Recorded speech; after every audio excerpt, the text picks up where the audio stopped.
Para mga sir, good day, good day! So, andito na yung mga pyesa natin. Halos kompleto na lahat. Pakita ko lang sa inyo yung mga bagong pyesa. Kakabit natin dyan sa ating Sniper MX135.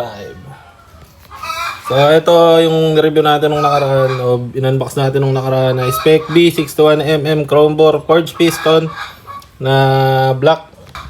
Uma Racing na Iridium spark plug, Uma Racing na ignition coil, Pitts bike na programmable CDI, Uma Racing na carb.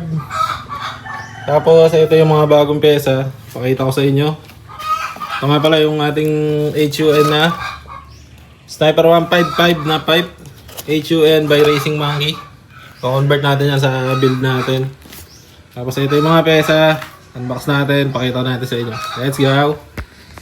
So mga sir, simulan natin dito sa CRP na cam gear. Pasok to sa lahat ng Sniper and Max Aerox. Tapos meron tayo ditong Tobaki na rocker arm pang standard 1922 tsaka 2023 na head.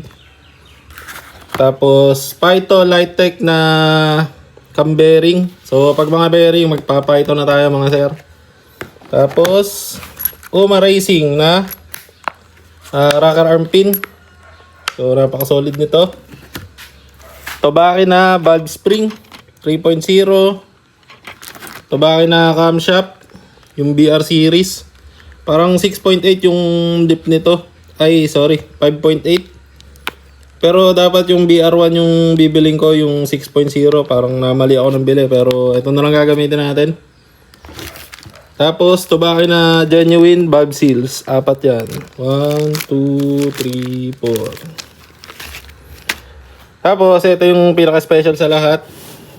Diba sinuli natin yung NLK na 2023 night natin kasi masyadong malaki yung chamber niya. Hindi pasok dun sa ating 61mm na Spec B chrome bore na black. So kailangan natin magpalit ng 1922. At ito yung napili natin. Tobaki. So dapat mag straight Tobaki na head ako pero wala kasi yung ibang pyesa. Kaya ayan.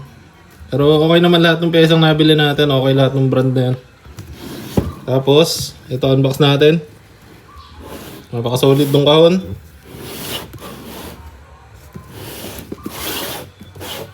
Alright.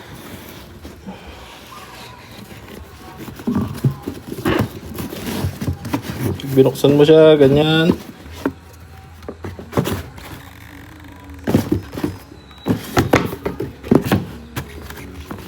Tapos may takip pa sa ibabaw. Tapos ito na yung mismong head. Ano? Pagkabukas pa lang nito mga sir, alam ko na napasok na yung chamber niya. Kasi iba talaga yung profile niya kaysa dun sa NLK na 2023. Kitang kita na pasok to sa 61mm. So tanggalin natin. Tobaki Superhead 1922. Ayan yung logo niya, napaka-solid din. Kanyang exhaust. Tapos ito yung intake. Ito yung mga bulbs niya 1922. Tapos, pakita ko sa inyo yung picture. Ayan. Kitang-kita na pasok na to. So, pwede na natin simulan yung project natin. Ito pala mga sir, nakalimutan ko. Bumili tayo ng tappet cover or cylinder head cover na PSA Tech. Yan, ito yung napili ko kasi yan, kung makikita nyo, may mga air vent pa siya dito sa ibabaw na makakatulong yan para mapalamig pa yung makina natin. So napaka-solid din ito. Try natin siyang buuin para makita natin yung magiging itsura. Napaka-solid. Ayan magiging itsura ng makina natin mga sir.